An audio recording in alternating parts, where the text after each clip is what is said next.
চোখে ভাসা ভাসা জল নিয়ে লিলি বলল, যতক্ষণ না আমি চাচার কাছে যেতে পারবো আমার শান্তিতে ঘুম হবে না ববি ভাই। আমার একটা নিরাপদ আশ্রয় চাই। ববি বসা থেকে উঠে ব্যালকনির দরজাটা খুলে লিলির মুখোমুখি দাঁড়ালো। লিলি নাক টেনে কেঁদে বলল, যত তাড়াতাড়ি সম্ভব আমাকে এই বাড়ি থেকে বের করার চেষ্টা করুন প্লিজ, আপনার বাড়ির অন্যান্য সদস্যরা জাগার আগেই। দেয়াল ঘড়ির দিকে তাকিয়ে ববি দেখলো সকাল 6টা বাজছে। সামনের এলোমেলো চুলগুলো পেছনের দিকে ঠেলে ববি লিলির দিকে তাকিয়ে বলল, একটু দাঁড়ান আপনি, আমি ওয়াশরুম থেকে আসছি। ববি ওয়াশরুমে চলে গেল। লিলি ছোট্ট ব্যাগটা বুকে আঁকড়ে ধরে রুমের দরজার কাছে এসে দাঁড়িয়েছে। ববি ফ্রেশ হয়ে ওয়াশরুম থেকে বের হয়ে লিলির দিকে তাকিয়ে মলিন হেসে বলল, চলুন আপনার নিরাপদ আশ্রয়ে পৌঁছে দেই। লিলি গলা ধরা স্বরে ববির চোখের দিকে তাকিয়ে বলল, আপনার এই ঋণ আমি কখনো শোধ করতে পারবো না ভাইয়া। আমি ভাগ্যবতী বলেই আপনার মতো একজন ভালো মানুষকে এই বিপদের সময় পাশে পেয়েছি। আপনি এই শহরের সববার থেকে আলাদা, খুব ভালো মনের মানুষ আপনি। একটা একা মেয়ে আপনার সাথে এক ঘরে রাত কাটিয়েছে, অথচ আপনি তার ক্ষতি না করে উল্টো তাকে নিরাপদে রেখেছেন, তার খেয়াল রেখেছেন। আমি আপনার এই ঋণ আজীবন মনে রাখবো ববি ভাই। ববি স্লান হেসে বলল, মানুষ মানুষের জন্যে লিলি। আমি মনে করি এই প্রবাদটা যদি পৃথিবীর প্রত্যেকটা মানুষ তার মনে ধারণ করে, তাহলে হয়তো একজন মানুষ কখনো আরেকজন মানুষের বিপদে নিজের গা বাঁচাতে চাইবে না, বা সেই মানুষটার দুর্বলতার সুযোগ নিবে না। ববি অল্প সময় থেমে আবারও বলল, এবার চলুন, দেরি হয়ে যাচ্ছে। দরজার খিলটা খুব সাবধানে খুলে ববি লিলিকে নিয়ে রুম থেকে বের হয়ে এলো।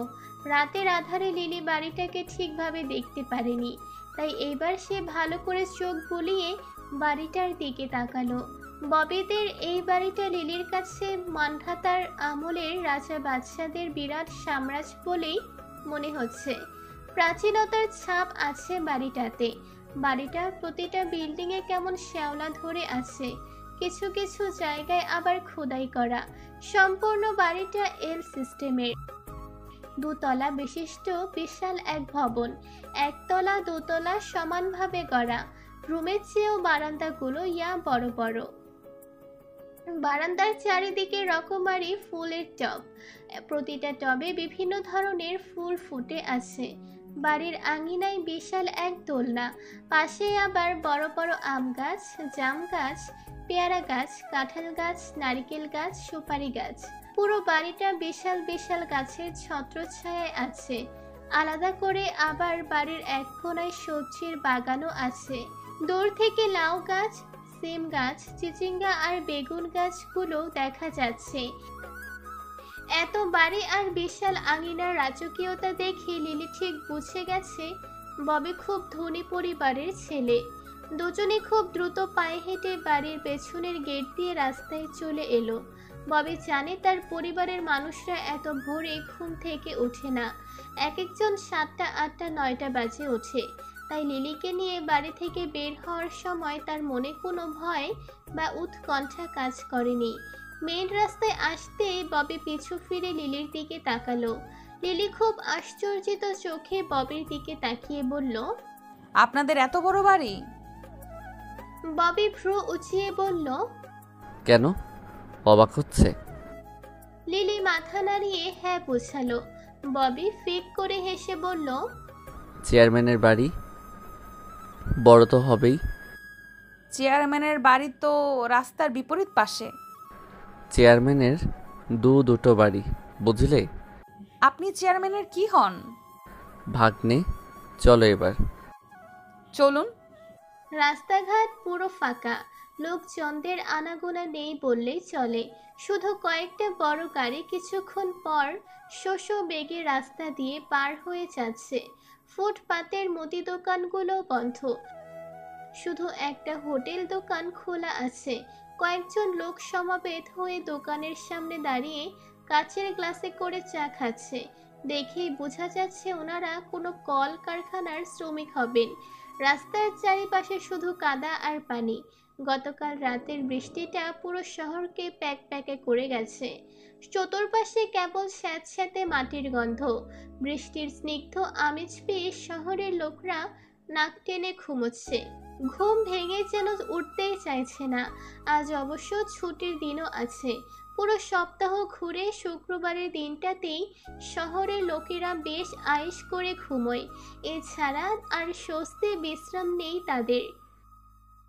ফুটপাত ঘেঁষে বৃদ্ধ বয়সী লোকেরা জগিং স্যুট আর কেডস পরে চড়ে চড়ে জগিং করছে।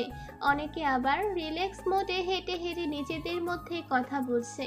পূর্ব দিকে সূর্য বেশ বিশালতা নিয়েই আকাশে নিচে ঠাঁই করে নিয়েছে। মনে হচ্ছে আজ তার বৃষ্টি বাদল হবে না। সূর্য কিছুতে আজ বৃষ্টির আড়ালে নিজেকে ঢাকবে না, একদম দৃঢ় প্রতিজ্ঞ হয়ে আছে সে। সূর্যের আলোতে ফুটপাত জমে থাকা কাদা আর পানিগুলো মুক্তের মতন জল জল করে চলছে। দেখতে অবশ্য ভালোই লাগছে। ফুটপাত ধরে আনমনে হেঁটে চলেছে ববি এবং লিলি। কেউ কারো দিকে তাকাচ্ছে না। দুজনের মধ্যেই ব্যাপক মৌনতা।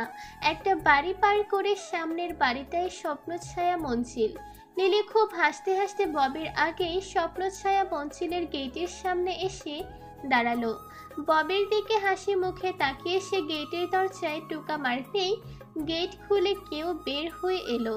চোখের সামনে কাঙ্ক্ষিত ব্যক্তিটাকে দেখে লিলি আনন্দে উদ্বেলিত হয়ে চোখে জল আর মুখে হাসি নিয়ে বলল, চাচা, চাচা। জুবাইর আহমেদ অবিশ্বাস্য দৃষ্টিতে ভ্রু জগল ঈষৎ কুঁচকে সাবলীল স্বরে লিলিকে বললেন, লিলি, তুই এখানে?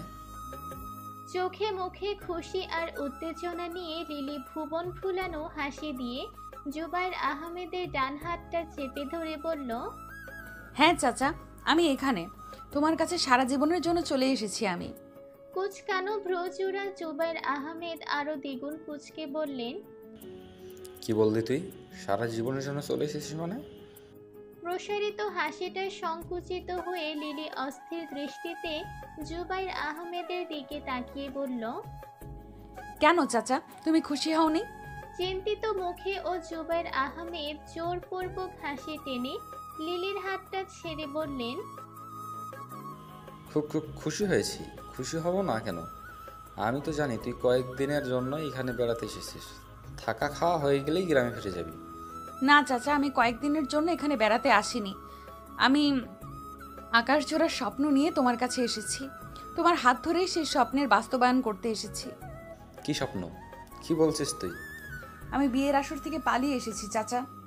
মানে এসব তুই কি বলছিস লিলি? হ্যাঁ চাচা, আমি সত্যি বলছি। বিয়ের আসর ছেড়ে পালিয়ে এসেছি আমি। বাবা জোর করে আমাকে গ্রামের মেম্বারের লুচু ছেলের সাথে বিয়ে দিচ্ছিলেন। তুমি তো জানোই চাচা, ছেলেটা কতটা খারাপ আর বাউন্ডুলে। তাছাড়াও মেম্বার বাড়ির প্রতিটা মানুষই খুব অসৎ প্রকৃতির আর রক্তচোষা স্বভাবের। গ্রামের সিংহভাগ লোকরাই ওনাদের অত্যাচারে অতিষ্ঠ। তাদের সাথে গ্রামের কোনো লোকেরাই পেরে ওঠে না। তাই তো বাবা অপারগ হয়ে ওই অসভ্য ছেলের সাথে আমার বিয়ে দিচ্ছিলেন।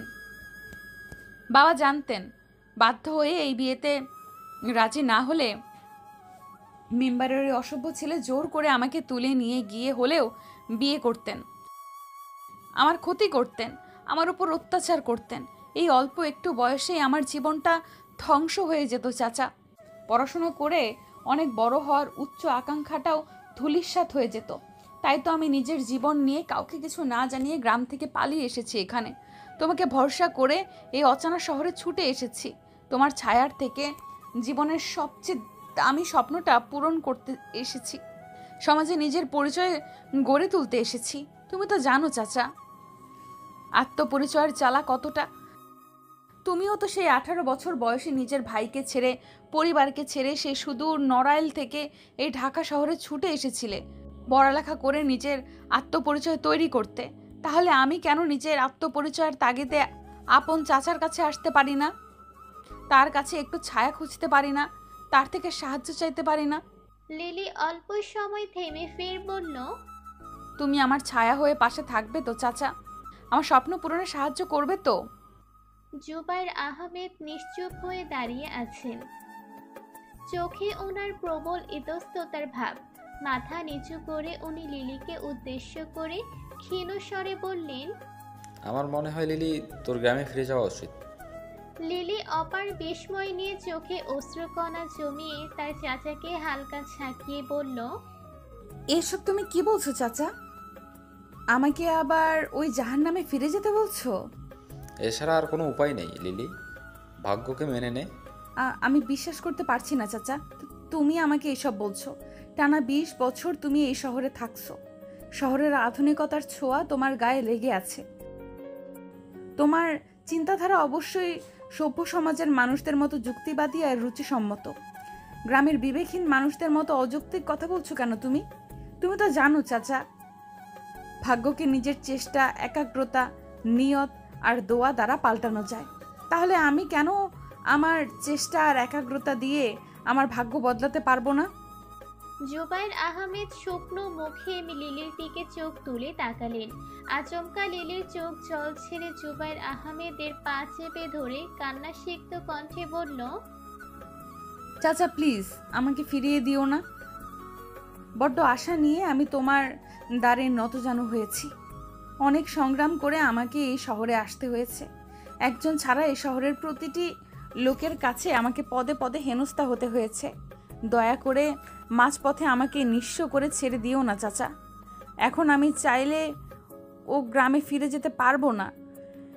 গ্রামের লোকেরা আমার মুখে চুন কালি মেখে দিবেন, হয়তো ন্যাড়াও করে দিবেন। তুমি তো জানো চাচা, আমাদের অজপাড়া গ্রামের নিয়ম কতটা জঘন্য আর হৃদয় বিদারক। জুবাইর আহমেদ তড়িঘড়ি করে লিলিকে পা থেকে উঠিয়ে লিলির দু কাঁধে হাত রেখে খানিক দুশ্চিন্তাগ্রস্ত হয়ে বললেন, তোকে আমি কি করে বুঝাই মা? আমি চাইলেই তোকে এই বাড়িতে জায়গা দিতে পারবো না। তুই তো জানিস আমি নিজেই এই বাড়িতে ঘর জামাই হয়ে থাকি। আমার ছেলে মেয়ে, বউ, শ্বশুর, শাশুড়ি সবাই তো এই বাড়িতেই থাকে। তারা যদি তোকে গ্রহণ না করে তখন আমি কি করব বল? লিলি কেঁদে কেটে কিছু বলার পূর্বেই ববি গলা খাকিয়ে জুবাইর আহমেদের সম্মুখীন হয়ে ক্ষীণ হেসে বলল, আঙ্কেল, আপনি যদি কিছু মনে না করেন তাহলে একটা কথা বলি। জুবাইর আহমেদ ববিকে দেখে খানিক হকচকিয়ে বললেন, আরে ববি, তুমি তুমি এখানে কি করছো? চাচা ভাতিজির বাক বিতণ্ডা শুনছিলাম। কখন এলে তুমি? খেয়াল করলাম না। অনেক আগেই লিলির সাথে কথায় লিপ্ত ছিলেন, তাই হয়তো খেয়াল করেননি। জুবাইর আহমেদ শুকনো মুখে জোরপূর্বক হেসে বললেন, হ্যাঁ বাবা, বলো কি বলবে।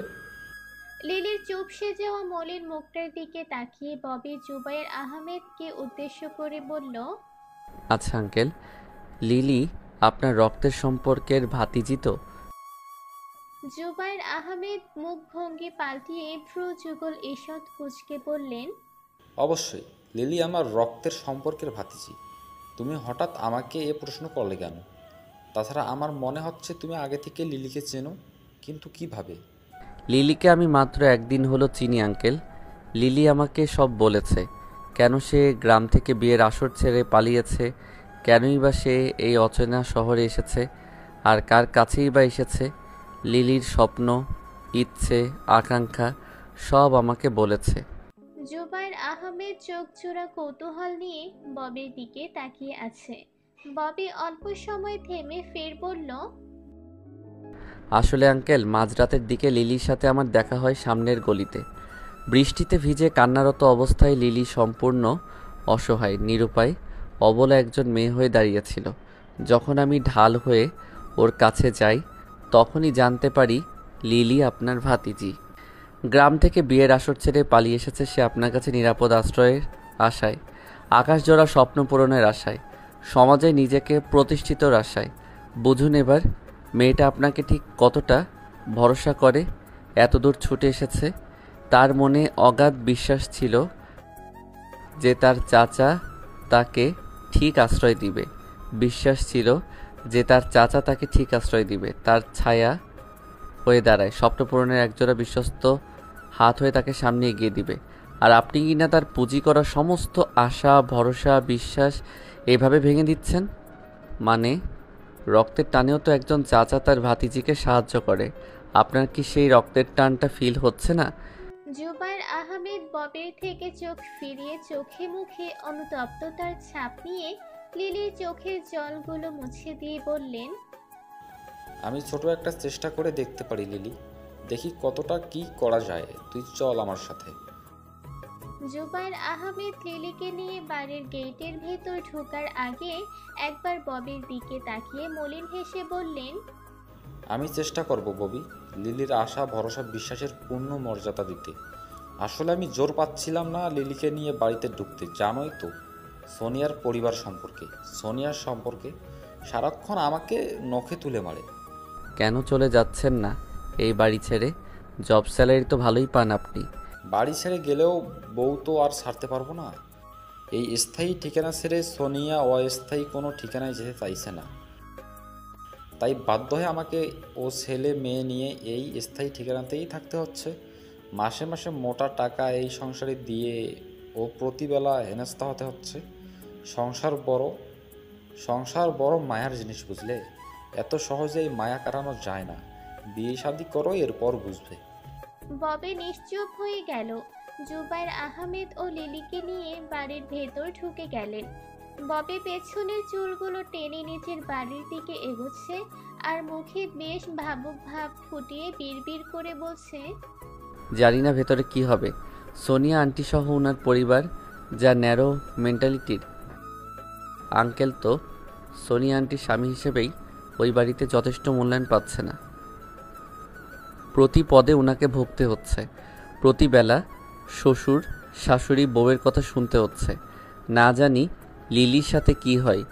লিলি তো এখন তাদের পরিবারের এক্সট্রা একজন মানুষ, তার মানেই বাড়তি খরচ। নির্ঘাত সোনিয়া আন্টি ভীষণ চটে যাবেন, যা হিসাবে উনি। তার উপর লিলি গ্রামের মেয়ে, জুবায়ের আঙ্কেলের ভাতিজি। ববি অল্প সময় থেমে ফের বলল, তবে চাইব যা হয় সব যেন ভালো হয়।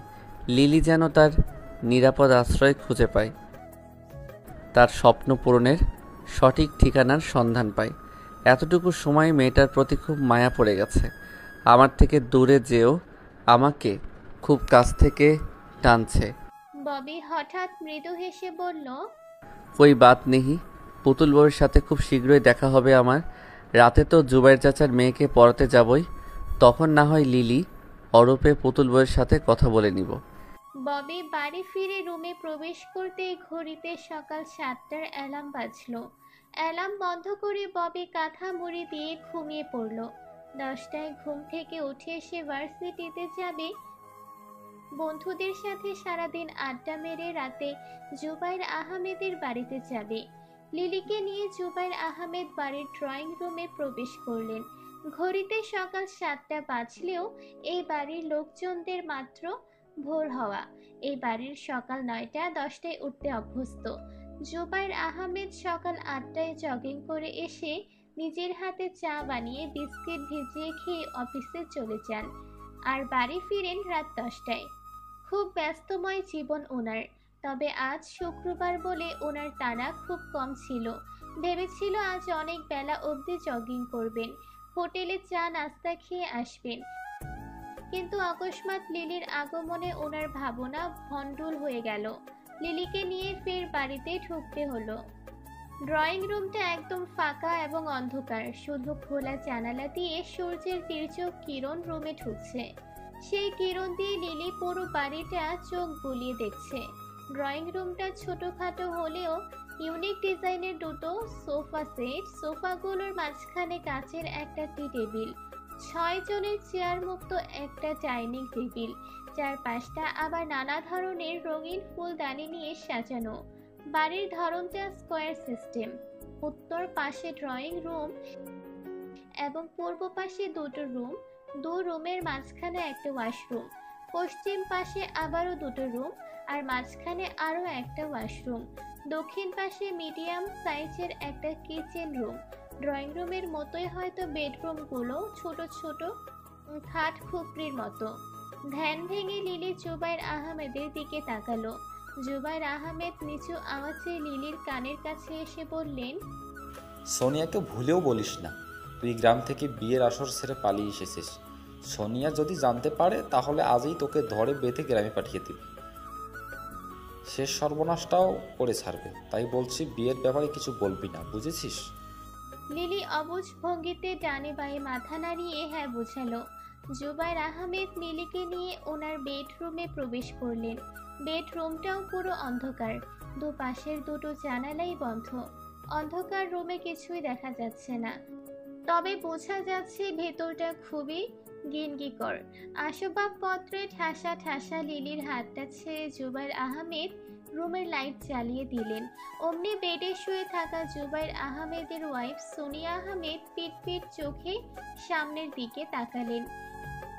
লিলি খানিক শঙ্কাগ্রস্ত হয়ে অনেকটা পিছিয়ে জুবাইর আহমেদের পেছনে এসে দাঁড়ালো।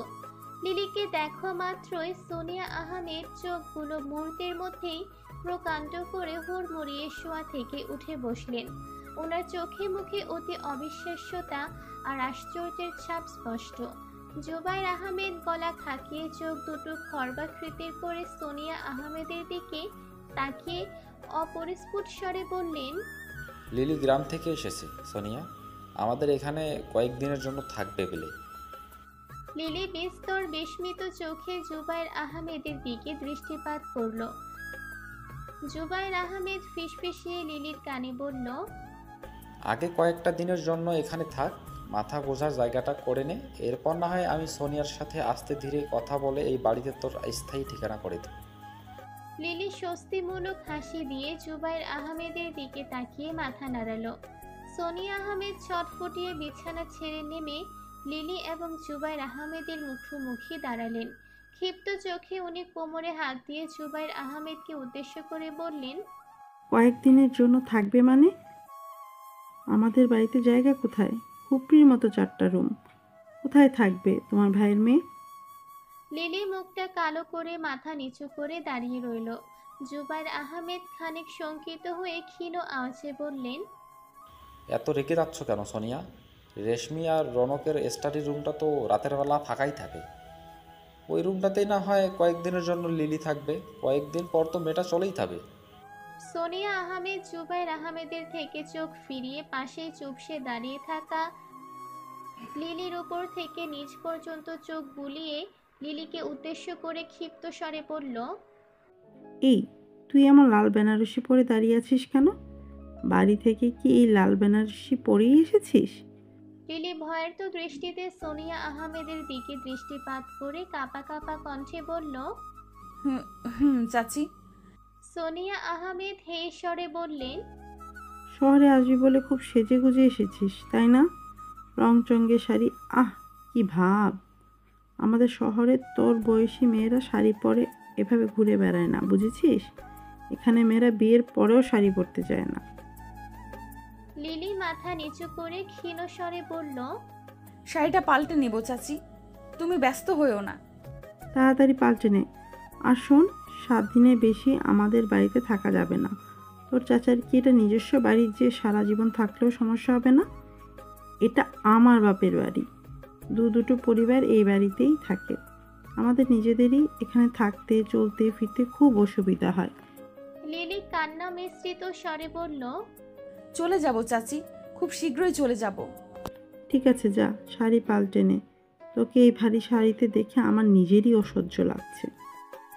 লিলি আতঙ্ক মিশ্রিত কণ্ঠে সোনিয়া আহমেদের দিকে তাকিয়ে চোখ জোড়া ঈষৎ ছোট করে বলল, আমি তো বাড়তি কোনো জামা আনিনি চাচি, শাড়ি পাল্টে কি পরবো? মানে এক কাপড়ে তুই 1 সপ্তাহের জন্য চাচার শ্বশুর বাড়িতে বেড়াতে এলি? লিলি আমতা আমতা করে বলল। ওই আর কি। সোনিয়া আহমেদ রাগান্বিত হয়ে জুবাইর আহমেদের কানের কাছে ছোট আওয়াজে বললেন, দেখছো তোমার ভাইয়ের বউয়ের চালাকি?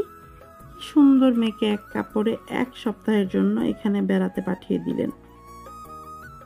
তোমার থেকে নতুন জামা কাপড় আদায় করবে বলেই এই চালাকিটা করেছে, বুঝেছো? জুবাইর আহমেদ ইতস্তত বোধ করে পাশে দাঁড়িয়ে থাকা লিলির দিকে এক পলক তাকিয়ে সোনিয়া আহমেদের কানে ফিসফিসিয়ে বিরক্তিকর স্বরে বললেন, আহ সোনিয়া, না জেনেই কুমন্তব্য করো না তো, লিলি শুনলে কষ্ট পাবে। লিলি সব শুনেও নিশ্চুপ হয়ে দাঁড়িয়ে আছে, মাথা নিচু করে চোখের জল ছাড়ছে। সোনিয়া আহমেদ মুখটা বাঁকা করে মিনমিন করে বললেন, শুনলে তো কষ্ট পাবে, তাছাড়া শুনতে পেলেই ভালো। 7 দিনের বেশি এই বাড়িতে থাকার ইচ্ছা পোষণ করবে না। জুবাইর আহমেদ কঠিন দৃষ্টিতে সোনিয়া আহমেদের দিকে তাকালেন।